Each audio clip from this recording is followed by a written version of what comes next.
Después me tienes que decir cuál es el canal de YouTube. Bienvenidos a esta nueva charla de la agrupación TLP Chile en conjunto, gracias a la Fundación Trascender, quien nos ha hecho el contacto con el psiquiatra Álvaro Tala, que va a presentarse por sí mismo y nos trae una charla súper interesante. Para nosotros es muy importante esta instancia porque es primera vez que tenemos la oportunidad de que un psiquiatra pueda aclararnos ciertos aspectos que antes con lo que es el tema de psicólogos no estaba tan definido debido a que son campos que trabajan en conjunto, pero son campos que son distintos. Así que Álvaro, muchas gracias por estar hoy aquí. Judith también nos está acompañando, que es de la Fundación Trascender y fue quien hizo toda esta gestión para que hoy se pueda dar esta bella instancia. Y que consideramos que es una persona muy importante y que queremos que siga trabajando con nosotros. Nos encantaría que siguiera trabajando con nosotros porque ha hecho unas gestiones espectaculares, Judith. Así que aplauso y a todo el cariño del mundo. Bueno, me presento, yo soy el doctor Álvaro Tala, como decía Fernanda, yo soy psiquiatra, actualmente trabajo en la Universidad Autónoma, en la Universidad de Chile y en el Hospital Militar, y soy voluntario de la Fundación Trascender, y en ese contexto se me pidió que pudiera abordar algunas temáticas que son relevantes de lo que pudieron pesquisar, que guardan relación con cómo se hace el diagnóstico, cómo se comprende, cómo son los tratamientos. Entonces, la idea es que yo ahora les voy a hacer una presentación relativamente corta sobre estos aspectos y que después tengamos un espacio para dudas, inquietudes que no se aborden explícitamente. Así que ahora procederé a compartir mi presentación, que Fernanda me confirmará que está siendo compartida. Sí, está perfecto. Ah, súper. Entonces, dentro de las primeras cosas que hay que tener claro antes de hablar de trastorno de personalidad límite, es un poco transmitirle nociones en alguna medida de a qué nos referimos cuando hablamos de personalidad y a qué nos referimos cuando hablamos de personalidad normal o trastornos de personalidad. ¿Ya? A grandes rasgos, si bien hay muchas definiciones de personalidad, quédense con la idea de que es una forma particular de los individuos de ser, en términos de cómo piensan, cómo sienten, cómo actúan y se desenvuelven en el mundo. ¿Ya? Según desde qué teoría se ven, hay distintas clasificaciones de tipos de personalidad. ¿Ya? Cuando hablamos de los trastornos de personalidad límite, normalmente estamos mirando la personalidad desde la clasificación del DSM, que es un manual diseñado particularmente para la investigación en salud mental, pero que también se ocupa en clínica en ocasiones. Hay muchos tipos de personalidad y ninguna es a priori mejor o peor que otra, ni más sana ni más patológica, y eso es bien relevante. Un poco aterrizándolo al tema de la personalidad límite, que está bien estigmatizado. Tener rasgos límites no es ni mejor ni peor que tener rasgos narcisistas o rasgos obsesivos o rasgos evitativos, porque nuevamente estaríamos hablando de algo que está dentro de la normalidad o tipos de personalidad. Desde ahí uno traza la línea de a qué nos referimos con trastorno de personalidad, independiente de cuál sea. ¿Ya? En general se habla de trastorno de personalidad cuando se produce una rigidez o una inflexibilidad en cómo las personas van resolviendo sus problemáticas, ¿ya? Y en relación a eso empiezan a tener disfunción en distintas áreas de su vida, que pueden ser la pareja, el trabajo, las amistades. Y aterrizando esto en un ejemplo. Supongamos que yo estoy en una relación de pareja donde hay violencia, ¿ya? Podría ser que yo conocí a una persona, inicié una relación y en ese punto descubrí que de repente era violento o violenta, ¿ya? Y fui agredido. Yo podría, ante ese evento, decir, ok, hasta aquí llegamos, adiós.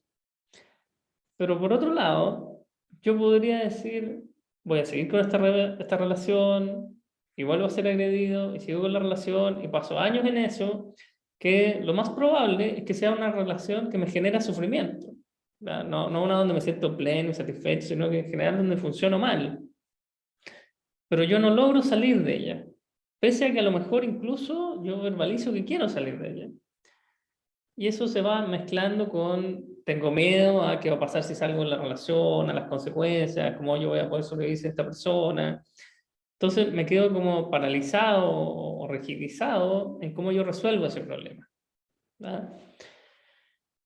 Entonces, nuevamente, el tener rasgos límites no implica a priori que yo tenga un trastorno, y existen trastornos de personalidad de distintos aspectos. Yo puedo tener trastorno de personalidad narcisista, evitativo, obsesivo, y al ser trastornos, ahí recién empezamos a hablar de cosas patológicas.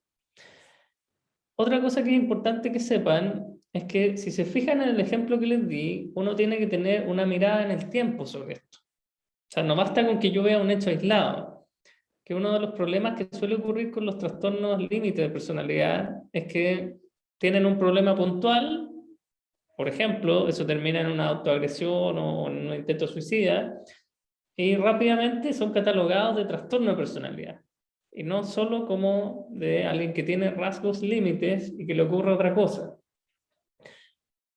¿Por qué esto requiere un eje temporal? Pues si yo tengo ese conflicto y tengo una conducta donde, por ejemplo, me hago daño, pero después aprendo y cambio y la situación no se repite y yo sigo funcionando bien, no podríamos hablar de que tengo un trastorno de personalidad, ¿ya? Por lo que les expliqué, que esto tiene que ver con la rigidez en el tiempo. Algunas generalidades para que tengan noción. La prevalencia estimada de los trastornos límite de personalidad es, según donde sea que se mida, un 1 a 6% de la población. El problema que tenemos en Chile, que lo deben saber mejor que yo, es que no tenemos este dato. No sabemos cuánto es esto en Chile. Así que por eso uno tiende a usar estimaciones que son más bien globales o de otros países. Es importante que sepan que los trastornos límite de personalidad son los trastornos de personalidad más comunes en población clínica. ¿A qué me refiero con esto? Si uno agarra gente en la calle y buscara trastornos de personalidad, encuentra una proporción que no es tan desigual. O sea, tiende a ser 1%, 2%, etc. Pero si yo busco a gente que va al CESFAM, o que va al COSAM, o que está hospitalizada en un servicio de psiquiatría, la proporción de pacientes con trastorno de personalidad límite va aumentando. Y eso tiene que ver con que, por ejemplo, son pacientes que consultan, o el tipo de motivo de consulta, donde además es más frecuentemente diagnosticado en mujeres. Y lo que se ha visto es que es más bien un tema del diagnóstico y cómo se manifiesta, porque la prevalencia en población general es más o menos similar hombre-mujer. Pero por cómo están hechos los criterios diagnósticos, suele ocurrir que un hombre con rasgos límites, por ejemplo, es más probable que termine metido en peleas físicas, ¿verdad? Que termine metido en la droga y teniendo conductas antisociales. Entonces lo catalogan de antisocial. En cambio, la mujer tiende más a manifestarse en autoagresiones, en atracones de comida, cosas de esa naturaleza, entonces se diagnostica más en mujeres. Además que las mujeres en general en salud mental tienden a consultar más. Otro dato relevante es que es muy frecuente que si yo tengo un trastorno de personalidad límite, que en algún momento de mi vida tenga algún otro tipo de trastorno. Algún trastorno ansioso, algún cuadro depresivo, un trastorno de pánico, algún problema con el consumo de sustancias. Hay datos que dicen que uno puede tener hasta un 80 o 90% de probabilidad de tener alguno de estos otros cuadros a lo largo de su vida en algún momento. Y una de las cosas más relevantes para ustedes probablemente es que esto está bien estigmatizado porque consultan. Y eso es bien terrible, porque en el fondo muchos trastornos de personalidad ni siquiera llegan a consultar. Puede que sean incluso más disfuncionales o que tengan peor calidad de vida, pero por el tipo de síntomas y manifestaciones que tienen, no consultan. En cambio, los pacientes con trastorno de personalidad límite sufren y tienden a consultar para aliviar su sufrimiento, y además uno tiende a consultar cuando se siente mal, no cuando se siente bien. Entonces, la gente que los atiende se hace la idea como que siempre estuvieran mal, lo cual es un error. Es como si yo voy al dentista cuando me duelen los dientes, y siempre voy cuando me duele algo del diente, el dentista cree que yo siempre estoy mal, pero a lo mejor estuve varios meses bien o varios años bien, pero no consulté. Entonces, un problema que contribuye al estigma tiene que ver con eso, con que se observa el momento en crisis y se invisibiliza los momentos de estabilidad. Sin entrar en mucho detalle, pero les quería comentar un poco de la patogenia o cómo se produce esto. Porque hay veces que los pacientes también preguntan, ¿por qué me pasa esto? O ¿por qué yo soy así? ¿Ya? Entonces es importante que uno comprenda en alguna medida por qué ocurre esto. La personalidad es algo que en general se construye con genes en interacción con un ambiente, una cultura, una crianza, y no hay una sola variable que influye. O sea, yo puedo traer una genética muy mala, tener un ambiente muy bueno y andar bien por la vida, o puedo tener una genética muy buena y que me toquen eventos muy difíciles y muy traumáticos y desarrollar algún tipo de trastorno psiquiátrico. Entonces, por ejemplo, uno puede heredar genes que tienen que ver con la inestabilidad anímica, con la impulsividad, con la tendencia a sentirse perseguido, tener síntomas disociativos hasta el estrés. Pero que yo le dé una tendencia no significa que eso se vaya a manifestar. Entonces, por ejemplo, otra pregunta habitual de un paciente puede ser, oye, ¿yo le voy a heredar esto a mi hijo? Que es razonable. Y en general la respuesta es que uno hereda una vulnerabilidad. Entonces, ¿qué es lo que va ocurriendo? Supongamos que yo traigo una genética o una vulnerabilidad. ¿Y qué ocurre habitualmente en la infancia? Algún evento traumático. Algún evento traumático que puede ser violencia física, violencia sexual, la separación de los padres, la muerte de una figura de apego. Y en relación a eso, eso va influyendo en cómo se expresan estos genes y cómo se van configurando, por ejemplo, mis niveles de neurotransmisores, las conexiones entre distintas zonas de mi cerebro, cómo funciona mi sistema de respuesta al estrés. Y la sumatoria de todas esas cosas, uno de los caminos en los que puede terminar es un trastorno de personalidad límite. ¿Verdad? Pero como les estaba explicando, ninguna de estas cosas por sí sola es suficiente. Entonces, por ejemplo, yo puedo tener pacientes que tienen trastorno de personalidad límite que nunca han tenido un trauma o un evento adverso en la infancia. ¿Ya? O al revés, pacientes que traían muy buena genética, un ambiente familiar muy amigable, buenos factores socioculturales y sufrieron algún evento traumático bien duro y desarrollan esto. Otra cosa que uno puede desprender de lo que les estoy explicando es que no hay un examen que permita diagnosticar esto. O sea, no hay unos niveles sanguíneos de X hormona o de X neurotransmisor, porque las alteraciones que se encuentran en los pacientes con trastorno de personalidad límite se encuentran en otro tipo de trastornos también. Entonces, cuando uno ve, por ejemplo, hay problemas en la conexión entre las regiones orbitofrontales del cerebro y las regiones límbicas, que tienen que ver con el control de impulso, la planificación a futuro versus los impulsos o los deseos. Eso no es algo exclusivo de los trastornos límites. Yo, por ejemplo, puedo encontrar cosas similares en un trastorno por déficit atencional, que también tiene impulsividad, o en otros trastornos psiquiátricos. Lo mismo pasa con los niveles de hormonas, de moléculas. Y hay algunas alteraciones que permiten ir comprendiendo la clínica que uno ve. Entonces, tomando el mismo ejemplo que les venía dando, cuando yo tengo alguna dificultad en la activación o en la conexión entre las zonas de mi cerebro que controlan mis impulsos y las zonas que los generan, yo voy a tener mayor tendencia a tener conductas impulsivas. Por ejemplo, se ha visto que en los sistemas como de respuesta de amenaza, que tienen que ver con el eje hipotálamo-hipófisis, tienen una mayor activación, y eso, por ejemplo, se asocia a que yo le pongo más atención a las cosas que parecen amenazantes. Entonces se ha visto que tienden, por ejemplo, a ponerle más atención a las caras que muestran emociones negativas, como rabia, pena, cosas así, que a las caras felices. Por ejemplo, se ha visto en pacientes límites que puede haber una hiperactividad a nivel de la ínsula que tiene que ver con cómo yo sintonizo con las emociones de otros. Entonces, por ejemplo, se ha visto que los pacientes límites son como hiperempáticos, ¿ya? Vale decir, yo veo que alguien sufre y me contagio rápidamente de ese sufrimiento. Y como esto se acompaña de otras áreas en donde la regulación emocional puede tener algunas deficiencias, me cuesta desdibujar o separar, esa emoción no es mía, y como que me abruma y se me desborda. Permite comprender, por ejemplo, que era una de las inquietudes que me pidieron abordar, la propensión al consumo de sustancias y las adicciones. Pues las áreas cerebrales que se van afectando guardan relación con, por ejemplo, cómo yo hago el balance entre una recompensa a futuro, que puede ser mayor, versus el estímulo o el placer inmediato.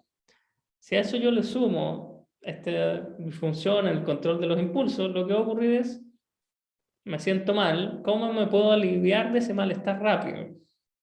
Entonces ahí aparece el consumo de sustancias como una salida, en donde probablemente no es la mejor de mediano a largo plazo, pero en ese minuto me permite sobrevivir, me permite lidiar con esta emoción negativa.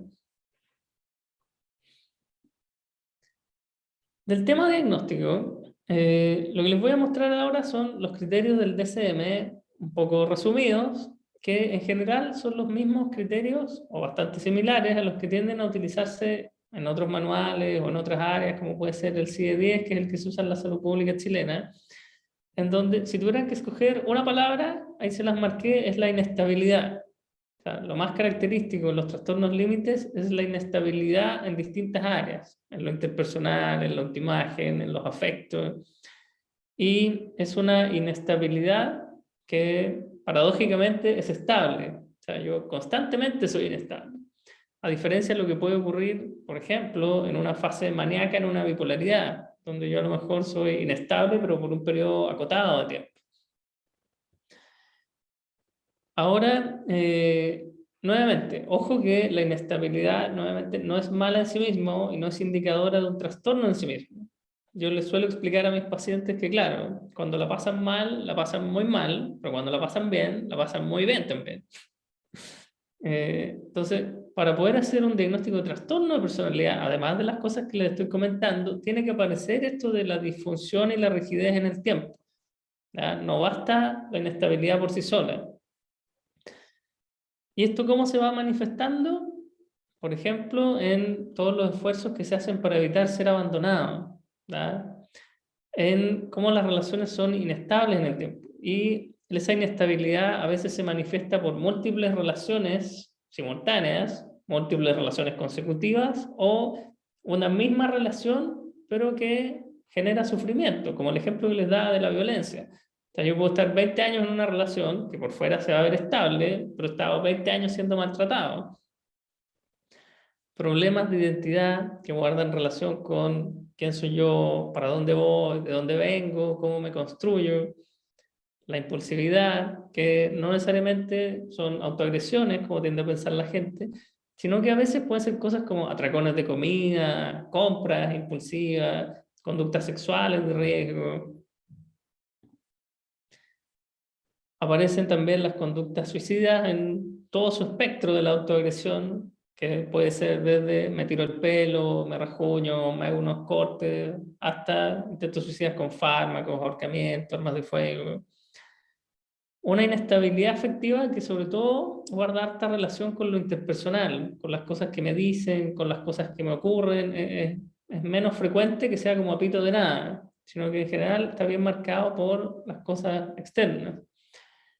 Un sentimiento crónico como de vacío, como si le faltara algo, como si nunca estuviera satisfecho, dificultades para manejar la rabia, o a veces esta sensación como de ser perseguido, que me pueden hacer daño, o episodios como de amnesia transitoria, o de no sentirme yo, o de no poder reconocer bien mi entorno. Ahora, de todo lo que les dije, hay una buena posibilidad que algunos de ustedes digan, lo que acaba de decir no tiene mucho que ver conmigo, o algunas de estas cosas no tienen mucho que ver conmigo, y otras sí. Entonces, otro tema que ocurre con los trastornos de personalidad límite es que se tiende a creer que son todos iguales, y eso es un mito. En general, de las cosas que les mencioné se tienden a agrupar en subtipos. Entonces, por ejemplo, yo puedo tener pacientes límites que nunca se han hecho daño, ¿verdad? O que son menos impulsivos que otros. Y que, por ejemplo, lo que predomina son los problemas de identidad o esta sensación de vacío, o al revés, pacientes que tienen identidades mejor construidas, pero que tienen altas conductas impulsivas o intentos suicidas. Entonces, la idea es que uno puede tener variaciones y por eso uno puede encontrar dentro de los mismos pacientes mucha disimilitud. Otro tema que contribuye harto al estigma que tiene el trastorno personal límite es que muchos pacientes, muchos familiares e incluso muchos profesionales de la salud tienden a creer que esto es una enfermedad de mal pronóstico, ¿verdad? Casi como que se establece como una condena. Y eso es más un mito que una realidad. Entonces, ¿cuál es la realidad? La realidad es que es una condición que tiende naturalmente a la mejoría. Eso es bien interesante, porque incluso cuando uno compara con otros trastornos de personalidad, hay otros trastornos de personalidad que tienden más bien a la cronicidad o a no mejorarse espontáneamente. Los seguimientos a 20 años, 30 años de pacientes límite, lo que han mostrado es que en general los aspectos que tienen que ver sobre todo con la impulsividad, la inestabilidad afectiva, los intentos suicidas, etcétera, tienden a disminuir en el tiempo, versus otros síntomas que tienden más bien a ser más difíciles de remitir solos, como los problemas de identidad, vacío, pero que en general lo que tiende a ocurrir es que ya no cumplen criterios de trastorno de personalidad. Uno sigue siendo límite en el fondo, pero sin cumplir el trastorno personal. Y eso es bien importante, porque el objetivo de los tratamientos en general no tiene que ver con cambiar la personalidad, en términos de que, voy a dejar de ser límite y voy a ser obsesivo, sino que más bien tiene que ver con cómo yo me adapto, cómo yo me aprendo, cómo yo voy aprendiendo a manejar las circunstancias y las situaciones, y de ahí dejo de tener un trastorno de personalidad. Y muchas veces este proceso ocurre de forma espontánea en la vida. Uno tiene una experiencia de aprendizaje, una relación, una amistad, un trabajo que me permiten agarrar una nueva perspectiva, una nueva herramienta, y yo aprendo a lidiar mejor con las cosas. Pero también es importante saber que entre más tiempo yo estoy sin síntomas, es menos probable que vuelva a tener crisis. Que eso también es bien potente. Los pacientes muchas veces dicen, pucha, doctor, llevo tantos meses bien o tanto tiempo bien que pienso que en cualquier minuto voy a empeorar. Y eso además también es un tema, porque muchas veces uno ahí les dice, oye, yo creo que es un buen momento para dejar los remedios. Pucha, doctor, porque me he sentido tan bien que no quiero dejarlo. Entonces es importante comprender que el periodo de estabilidad clínica es un predictor de que yo me voy a mantener estable también. Otro tema importante son las cosas que se confunden con trastorno de personalidad, ¿verdad? Mi idea no es detallarme en cada una, pero es bastante probable que a lo mejor algunos de los que están presentes, antes de decirle, usted tiene un trastorno personal límite, les hayan dicho, yo creo que tú tienes depresión, tienes una depresión crónica, yo creo que eres bipolar. Me seguí una serie de otros diagnósticos.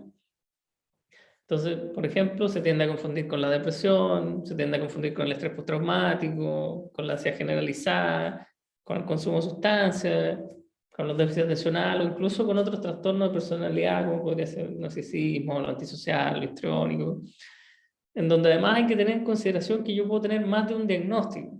O sea, las personas con trastorno de personalidad límite tienen más tasas de depresión versus la población general, o tienen también más tasas de consumo de sustancias, más tasas de trastorno ansioso. Entonces yo puedo tener no solo el trastorno de personalidad, sino que además otro diagnóstico sobreagregado. Ahora es importante que uno vaya limando qué es lo que prima, porque muchas veces el síntoma ansioso o el síntoma depresivo está en el marco del trastorno de personalidad. Entonces, si uno se va a tratar el síntoma sin abordar el aspecto de la personalidad, es andar apagando incendios versus tratar el problema más bien de fondo. Unas nociones del tratamiento, en general, los tres grandes pilares tienden a ser la educación, la psicoterapia y los remedios. Dentro de la educación, idealmente todo paciente debiese ser psicoeducado. Lo que les voy a decir suena bien básico, pero es muy probable que no a todos les hayan dicho de frente: yo creo que tú tienes un trastorno personal límite. Y si ocurrió, también hay una buena probabilidad de que no haya sido de la mejor forma en el mejor momento. Pero en general los profesionales de la salud tienden a hacer el quite a dar este diagnóstico. Por un lado, porque para los pacientes es difícil recibirlo, pero para uno es difícil que le digan: oye, tienes un trastorno de personalidad, independiente de cuál sea, porque lo que está, el mensaje de fondo que uno recibe es como: chuta, hay algo malo en mí y hay algo que probablemente no voy a poder cambiar. Y por otro lado, porque el profesional tiende a compartir el estigma. También tiene la noción de que es un problema más o menos complicado, de mal pronóstico. Porque si yo creyera que es algo amigable y de buen pronóstico, como les acabo de comentar, no sería un problema.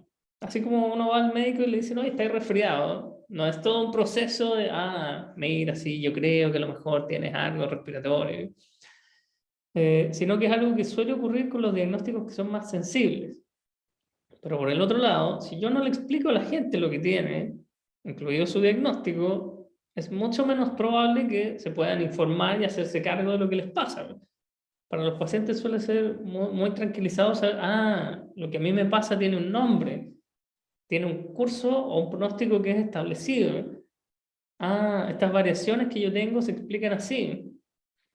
O los tratamientos, las cosas que me pueden ocurrir. En el fondo, que uno se informe, que uno también puede informar a los familiares o contarle a sus redes cercanas en qué consiste esto, es algo que en general se asocia a una mejor evolución. Dentro de la psicoterapia, lo relevante es que la psicoterapia es el tratamiento de elección de un trastorno de personalidad límite. Es el tratamiento de elección. Es el mejor tratamiento que se puede dar en el fondo. Hay una buena posibilidad de que algunos de los que me estén escuchando les haya pasado, por ejemplo, ir a un psicólogo y sentir que no sirvió para nada. Y hay una posibilidad de que haya sido más de un psicólogo, por distintas razones, que no sentí conexión, que sentí que me sentí igual de mal, pero el cuento es que es el mejor tratamiento que la evidencia científica ha mostrado. Entonces, yo a veces les explico a mis pacientes que el problema no es la psicoterapia, sino que a veces tiene que ver con el psicólogo, con el momento. Es como si yo tengo un problema en la pierna y voy al traumatólogo y no funciona, lo que hago es cambiar de traumatólogo, no concluir que la traumatología no sirve. Eso es bien relevante, pero les voy a comentar después el rol de los remedios en esto. Ahora, existen varios tipos de psicoterapia. Varios tipos que además han mostrado evidencia más o menos contundente de que disminuyen cosas como la inestabilidad afectiva, la impulsividad, que mejoran el funcionamiento interpersonal, en donde probablemente las más conocidas que les deben sonar son el DBT, la terapia centrada en la transferencia, la terapia centrada en la mentalización, la cognitivo-conductual, porque hay miles de psicoterapias, pero hay algunas que tienen efectividad claramente demostrada y esas tienen algunos elementos en común. Entonces, por ejemplo, son terapeutas que son buenos para validar lo que le ocurre a las personas y que son activos en la terapia. ¿A qué me refiero con activos? No son: Juanito, siéntate en el diván a hablar sobre tu infancia y en 5 sesiones más yo te diré bien por ti. Sino que más bien están constantemente indagando, dando orientaciones. Por ejemplo, son terapias que tienden a centrarse en el funcionamiento actual de la persona. Vale decir, en cuáles son tus problemas de ahora, cómo podemos resolver esto, y no necesariamente en todo esto tiene que ver con tu infancia y partamos desde que eras un feto en adelante, sino que, si bien puede ser abordado, no es la parte central. Por ejemplo, desde sus distintos enfoques, lo que tienden a hacer es a mejorar la regulación emocional, vale decir, no que yo no me angustie o no sienta pena o no sienta rabia, sino cómo yo lo manejo mejor. Y cómo yo soy más capaz de interpretar lo que al otro le pasa y actuar acorde a eso. En donde también se ha visto que probablemente el tipo de psicoterapia que más me ayude también guarda relación con en qué estoy yo. ejemplo, hay momentos del trastorno límite en donde a lo mejor lo que va a predominar es la autoagresión o son las conductas impulsivas. Entonces, ahí muchas veces las terapias que tienen que ver más con, ok, estas son tus herramientas, que es lo que tiende a hacer, por ejemplo, el DBT, andan mejor. Pero también hay momentos, y sobre todo más adelante en la evolución de la enfermedad, en donde a lo mejor lo que predomina no es eso, sino que tiene que ver con mi identidad, cómo yo me construyo, cómo yo me proyecto. Y ahí las terapias que son más bien comprensivas tienden a andar mejor. Donde otra cosa que también suele ocurrir es cuánto tiempo debiese durar una terapia. ¿Verdad? Pues también podría pasar que a lo mejor algunos de los que me están escuchando llevan muchos años en psicoterapia y que a lo mejor tienen esta sensación de esto nunca va a terminar. Porque además ocurre una cosa bien curiosa con la psicoterapia, que es que en la medida que la vida avanza, la vida tiene problemas. Entonces, siempre va a haber alguna temática o algún problema que yo podría eventualmente trabajar en psicoterapia. Entonces, desde esa mirada, se ha planteado que las psicoterapias no tiendan a ser eternas, sino más bien a focalizarse en algunos objetivos o en algunas áreas que sean de interés del paciente, que se co-construyan con el terapeuta, y darles una duración, en donde además hay tendencias que lo que han hecho es decir, ok, más que estar continuamente en psicoterapia, ¿por qué no vemos cómo andas intermitentemente en psicoterapia? ¿Ya? Esto nuevamente con el fin de buscar qué es lo más costo efectivo, qué es lo que más hace sentido, porque si yo tengo de repente 2 años de estabilidad, en realidad se justifica que esté siempre yendo, a lo mejor yo puedo estar 2 años en crisis, y a lo mejor ahí se justifica. Pero lo que les quiero transmitir es que es algo que uno debiese evaluar, y que no es algo que por defecto sea, voy a estar en psicoterapia para toda la vida, sino que es algo que debe ser más bien finito. De ahí, un poco otra inquietud que surge es ¿cuándo yo debería pensar en el tema del psiquiatra? Porque yo ya le dije, el tratamiento de elección es la psicoterapia y eso es lo central. Entonces, normalmente, ¿cuándo se considera el psiquiatra en el abordaje de un trastorno límite? Cuando, por ejemplo, hay alto riesgo de que yo me pueda hacer daño o eventualmente pueda dañar a otros. Cuando hay síntomas psicóticos como alucinaciones, por ejemplo. Cuando hay algún otro tipo de enfermedad que está dando vuelta. Que yo, por ejemplo, puedo tener un trastorno límite de personalidad y ser bipolar, y tener un problema de drogas, y tener un trastorno de pánico, y tener una diabetes descompensada, un hipotiroidismo, alguna enfermedad reumatológica o alguna otra cosa que una variable más bien física también está influyendo en lo que ocurre. Cuando, por ejemplo, los síntomas que yo tengo en ese minuto son muy invalidantes para la terapia. Si yo tengo mucha angustia, mucha pena y estoy llorando toda la sesión, y eso ocurre en más de una sesión, muchas veces el psicólogo no va a poder trabajar lo que sea que quieren trabajar. Entonces yo a veces necesito que remedios me ayuden un poco a estabilizar eso o a estar en mejores condiciones para poder trabajar en la psicoterapia. Cuando hay duda diagnóstica, ¿será esto un trastorno límite o será otra cosa? Y o cuando hay preferencia del paciente o del terapeuta. Otra pregunta bien relevante, ¿cuál es el rol de los remedios en toda esta cuestión? Es muy importante saber que no hay remedios que sean específicos para los trastornos de personalidad, y no hay remedios que cambien la personalidad, y que los remedios no son a priori el tratamiento de elección de un trastorno límite de personalidad. Pese a lo cual, se ha visto que hasta el 90% anda dando vueltas con algún remedio, y que incluso más de la mitad podría estar con 3 o más remedios. Entonces el paciente consulta y se va con un antidepresivo, se va con una benzodiazepina y un antipsicótico. En donde, ¿cuál sería el rol de los remedios? El rol de los remedios en particular tiene que ver con atajar dominios sintomáticos que se llaman, o aspectos más bien puntuales. Entonces, por ejemplo, a disminuir la inestabilidad anímica, por ejemplo, a controlar la impulsividad, a atenuar los síntomas psicóticos o a ayudar a controlar mejor el pensamiento, a tratar las otras enfermedades psiquiátricas que andan dando vueltas. Pero esto muchas veces con la lógica de que en paralelo va ocurriendo la psicoterapia, de tal forma que el uso de fármacos tampoco debiese ser a priori de por vida, sino que más bien favorecer el proceso psicológico y en la medida que eso va ocurriendo bien, uno ir retirando el tema de los fármacos. En donde según qué es lo que está ocurriendo, se usan distintos tipos de remedios. ¿Ya? Que pueden ser los antipsicóticos, los antidepresivos, las benzodiazepinas, los estabilizadores del ánimo. Entonces ahí van a escuchar la fluoxetina, el topiramato, la lamotrigina, el clonazepam, la risperidona, etc. Pero un poco lo que está haciendo de fondo el psiquiatra es, en teoría, o manejando los otros trastornos que andan dando vuelta o atajando algunos de estos dominios sintomáticos. ¿Y qué cosas puedo hacer yo como paciente para cuidarme? Una cosa bien central es, por ejemplo, lo que está ocurriendo ahora, que es informarse. ¿Ya? O sea, sería raro que yo tuviera una diabetes y no supiera nada al respecto, porque no me va a hacer sentido cuando me digan, tú deberías comer poca azúcar. Si yo no sé lo que tengo y cuáles son las implicancias, es poco probable que yo sea coherente con lo que tengo que hacer para mejorarme. Entonces, en la medida que yo voy conociendo más de mi diagnóstico y de mi enfermedad, es más probable que yo pueda ser partícipe de mi tratamiento y responsable de mi propia salud.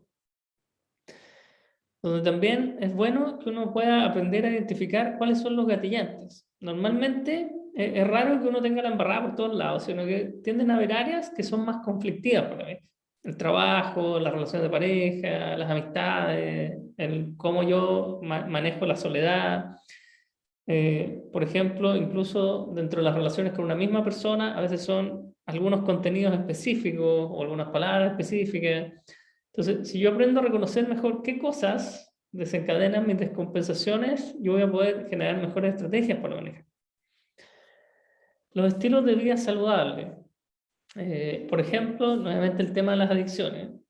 Si yo le hago a la cocaína, a la marihuana, al alcohol, lo que sea, en general las drogas tienden a deteriorar más las estructuras que me permiten tener estabilidad y control de mí mismo, ¿ya? Y lidiar mejor con lo que me pasa.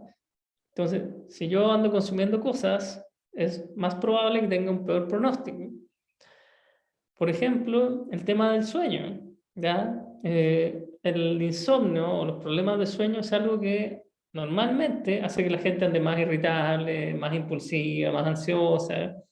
Entonces, si yo no tengo un buen dormir, contribuye. Cosa similar pasa con la actividad física, con la buena alimentación. Si yo tengo una vida que es poco estructurada, es más probable que me vaya peor a futuro.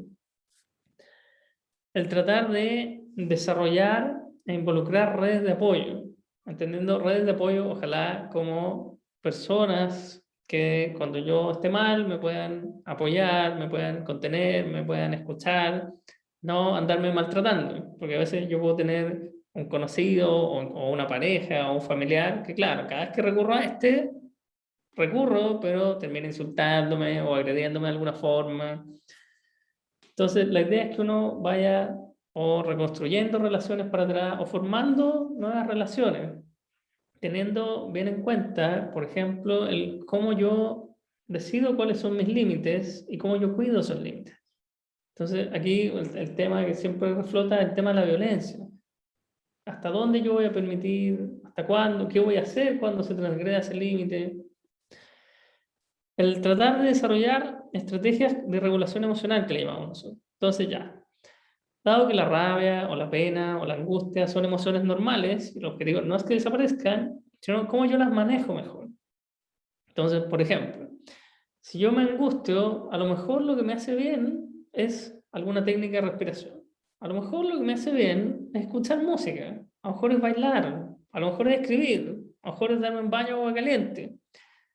Para cada persona puede ser distinto, pero en la medida que yo hago el trabajo de aprender a identificar qué es lo que me pasa, puedo también buscar estrategias que me permitan regular la magnitud y la duración de lo que me pasa.